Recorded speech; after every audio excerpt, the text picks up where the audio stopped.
Maithili express की शानदार प्रस्तुति। धान काटे चल गे, धान काटे चल गे। मिक्स बाय डीजे राजा चल मोदी चल गे, धान काटे चल गे। बड़ी घरदौड़ चौक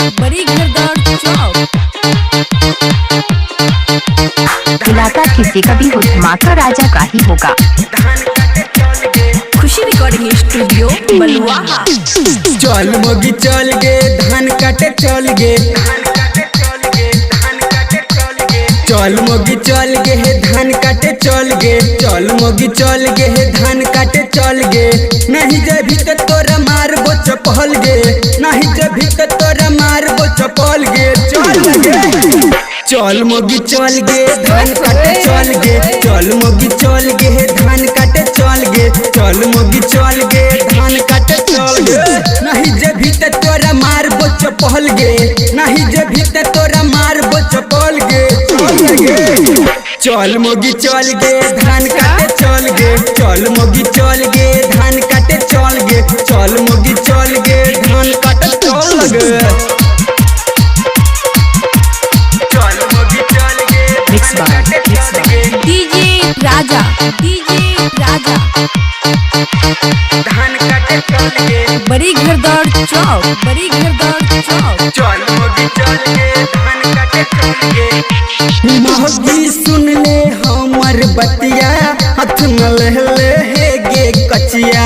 नहीं ले भीते तोहर उखाड़ देबो नथिया।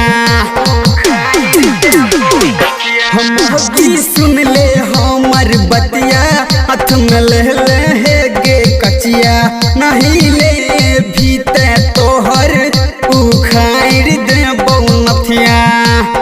गौवा समाज मचा देबो हल चल गे, गौवा समाज मचा देबो हल चल गे। चल गे, चल मोगी चल गे, धान काटे चल गे, चल मोगी चल गे, धान काटे चल गे, चल मोगी चल गे, धान काटे चल गे। धान काटे चल गे, मिक्स बाय डीजे राजा चल मोगी चल गे, धान काटे चल गे। बड़ी घरदौड़ चौक खुशी रिकॉर्डिंग स्टूडियो बलुआहा। अभी कहै छियो प्यार से, नहीं तो समझाइबो हथियार से। तैयो जदी नहीं तू मनबी, नहीं रह यही बहुके मार के, नहीं रह यही बहुके मार के। अभी कहै छियो प्यार से, नहीं तो समझाइबो हथियार से। तैयो जदी नहीं तू मनबी, नहीं रह यही बहुके मार के। बिपिन यादव के मान ले कहल गे, बिपिन यादव के मान ले कहल गे। चल गे, चल मोगी चल गे, धान काटे चल गे, चल मोगी चल गे, धान काटे चल गे, चल मोगी चल गे, धान काटे चल गे। नहीं जे भीते तोरा मारबो चपल गे, नहीं जे भीते तोरा मारबो चपल गे। चल गे, चल मोगी चल गे, धान काटे चल गे, चल मोगी चल गे, धान काटे चल गे, चल मोगी चल गे, धान काटे चल गे। खुशी रिकॉर्डिंग स्टूडियो बलुआहा।